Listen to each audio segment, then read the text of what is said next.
Ball किस side में गिर रही है, ये सब एक्सपीरियंस से आता है। हर आदमी का दिमाग एक पैटर्न बनाता है और वो उसी पैटर्न के हिसाब से उसको बेट लगवाता है। जब रूलेट आउट ऑफ पैटर्न मारता है बैट, तो वो आदमी बार बार बेट लगाता है और उसकी बेट चली जाती है। तो आपको ये भी मान के चलना है कि मेरे को अपने ही पैटर्न के खिलाफ भी बेट लगानी है। आपको कसिनो के तरीके से भी सोचना है, अपने तरीके से भी सोचना है।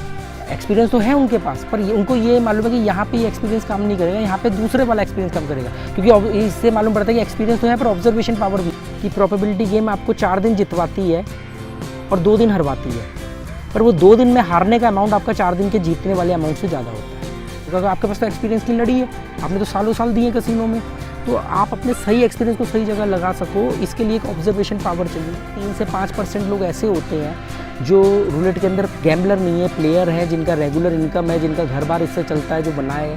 मैं उन लोगों की तादाद बढ़ाना चाहता हूँ, इसलिए मैं आप लोगों का वो ध्यान उन जगहों पे आकर्षित करना चाहता हूँ। इतनी धूप में बैठ करके मैं वीडियो बना रहा हूँ। नमस्कार दोस्तों, हेलो फ्रेंड्स। इस वीडियो में हम कसिनो के बारे में बात करेंगे कि कसिनो प्रोबेबिलिटी गेम है कि नहीं है, या कसिनो के अंदर प्रोबेबिलिटी गेम खेलना चाहिए कि नहीं खेलना चाहिए।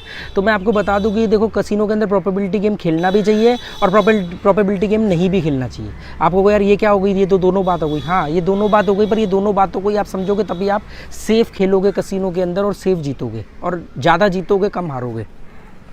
कैसे प्रोबेबिलिटी गेम कैसे है? क्योंकि प्रोबेबिलिटी गेम खेलनी चाहिए। क्यों खेलनी चाहिए?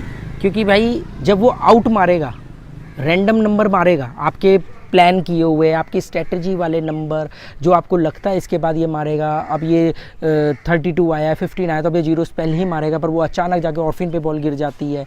तो इसके लिए वो रैंडम जब बॉल गिरा सकता है, जब रूलेट आपके साथ रैंडम नंबर पे बॉल गिरा सकता है, तो हम रैंडम नंबर क्यों नहीं कवर करके चल सकते। और आप अपनी बेट लगा दो।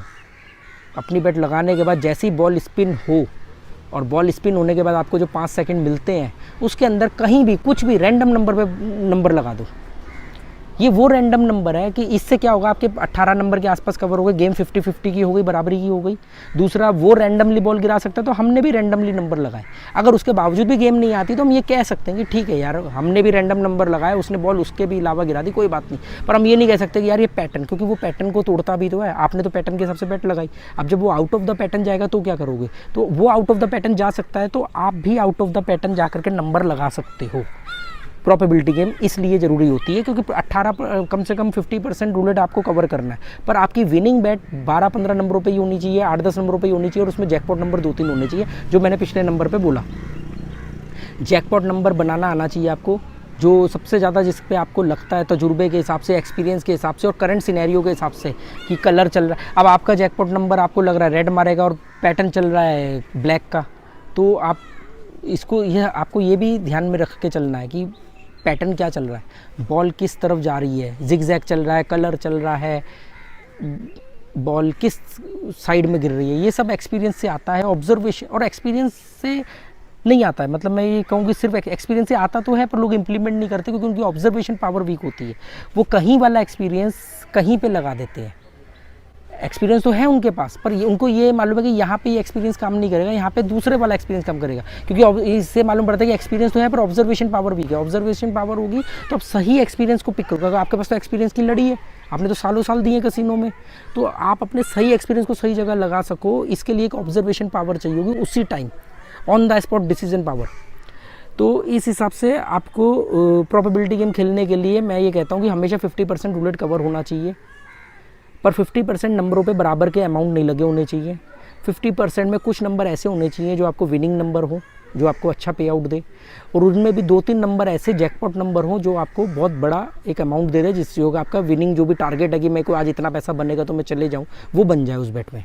ठीक है, बॉल तो कहीं भी गिर सकती है, कहीं भी गिर सकती है, इसीलिए उस 50% नंबरों के अंदर भी आपने जो रैंडम नंबर कवर किए हैं, 10-12 नंबर के बाद जो भी नंबर हो, रैंडम नंबर कवर कर लो आप। उसमें आपको ये अफसोस नहीं होगा कसिनो ने चीटिंग करी, देखो ये तो होगा कि यार मैंने इतने नंबर लगाए नहीं आए, पर आप ये नहीं कह सकते कसिनो ने चीटिंग करी, क्योंकि आपने भी बॉल स्पिन होने के बाद रैंडमली कोई नंबर लगा दे जो आपके पैटर्न में नहीं है। क्योंकि आपका हर आदमी का दिमाग एक पैटर्न बनाता है और वो उसी पैटर्न के हिसाब से उसको बेट लगवाता है। पर जब रूलेट आउट ऑफ पैटर्न मारता है बैट, तो वो आदमी बार बार बेट लगाता है और उसकी बेट चली जाती है। तो आपको ये भी मान के चलना है कि मेरे को अपने ही पैटर्न के खिलाफ भी बेट लगानी है। मतलब आपको कसिनो के तरीके से भी सोचना है, अपने तरीके से भी सोचना है। ठीक है, और प्रोबेबिलिटी गेम इसलिए मैं बोलता हूँ होनी चाहिए, पर प्रोबेबिलिटी गेम क्यों नहीं होनी चाहिए, मैं प्रोबेबिलिटी गेम के लिए मना भी करता हूँ। क्योंकि प्रोबेबिलिटी गेम में क्या होता है दोस्तों कि जो लोग प्रोबेबिलिटी गेम खेलते हैं वो हमेशा ओवरऑल माइनस में रहते हैं, क्योंकि वो जीतते कम में हारते ज़्यादा है। जैसे वो क्या करते हैं 10,000 रुपये लाएंगे और 2-3 हज़ार रुपये विन होने पे चले जाएंगे। प्रोबेबिलिटी गेम 10 के 3 तो हो ही सकते हैं, ईजिली हो जाएंगे, 10 के 20 या 30 होने में थोड़ा फाइट लड़नी पड़ेगी। और ऐसे ही वो इंडिविजुअल बेट पे भी यही काम करते हैं, वो प्रोबेबिलिटी गेम खेलते हैं कि 37 नंबर है, 25-30 नंबर कवर करके चलो आप तो जीतोगे, और वो जीतते भी है। पर प्रोबेबिलिटी गेम का सबसे बड़ा माइनस पॉइंट क्या होता है कि प्रोबेबिलिटी गेम आपको 4 दिन जितवाती है और 2 दिन हरवाती है, पर वो 2 दिन में हारने का अमाउंट आपका 4 दिन के जीतने वाले अमाउंट से ज़्यादा होता है। सेम इसको अगर इंडिविजुअल डे के ऊपर अप्लाई करो तो ऐसे होता है कि आपने जो भी बेट लगाई है वो प्रोबेबिलिटी गेम अगर के हिसाब से बेट लगाई है, तो प्रोबेबिलिटी गेम खेलने वाले ना ज़्यादातर ज़्यादा नंबर कवर करते हैं और तकरीबन ज़्यादा नंबरों पे बराबर का ही अमाउंट लगाते हैं। थोड़ा बहुत 19-21 ऊपर नीचे होता है, उससे ज़्यादा फ़र्क नहीं पड़ता। तो क्या होता है उनकी 4 बेट आती है, पर जब 2 बेट जाती है तो वो 4 बेट से ज़्यादा का पैसा ले जाती है। फिर वो प्रोबेबिलिटी गेम खेलते हैं, फिर वो 4 बेट जीतते हैं, खुश होते हैं, फिर वो 2 बेट सारा पैसा ले जाती है। ऐसे करते करते करते करते 2-3 घंटे बीत जाते हैं, उनका दिमाग जो है वो पजल हो जाता है, उसके बाद में हैंग हो जाता है, फिर वो लास्ट में माइनस होके उठते हैं। ये पर डे पे भी डिसाइड होता है, ये पर बेट पे भी डिसाइड होता है, मतलब रूल सेम है। इसीलिए मैं बोलता हूँ कि हमेशा प्रोबेबिलिटी बेट नहीं होनी चाहिए, विनिंग बेट होनी चाहिए। प्रोबेबिलिटी तो हम रैंडमली लेके ही चलेंगे। इसीलिए उम्मीद करता हूँ कि आपको मेरी ये बात समझ में आई होगी, ठीक है। ऐसे मेरा मकसद इस तरह के वीडियो बनाने का सिर्फ एक ही है, क्योंकि 3 से 5% लोग ऐसे होते हैं जो रूलेट के अंदर गैम्बलर नहीं है, प्लेयर है, जिनका रेगुलर इनकम है, जिनका घर बार इससे चलता है, जो बनाए। मैं उन लोगों की तादाद बढ़ाना चाहता हूँ, इसलिए मैं आप लोगों का वो ध्यान उन जगहों पे आकर्षित करना चाहता हूँ। इतनी धूप में बैठ करके मैं वीडियो बना रहा हूँ ताकि आप लोग इस तरह से बचो। देखो मेरी किसी भी स्ट्रेटजी या किसी भी सलाह से अगर आपके पैसे बचते उससे मुझे कोई एडवांटेज नहीं होता। यूट्यूब को मैं इसलिए रिस्पेक्ट देता हूँ क्योंकि यूट्यूब एक माध्यम है कि मैं अपनी बात उन हज़ारों लाखों लोगों तक पहुँचा सकता हूँ जिनको इसकी ज़रूरत है। ये नहीं तो ऐसे प्लेटफॉर्म कहाँ मिलते हैं।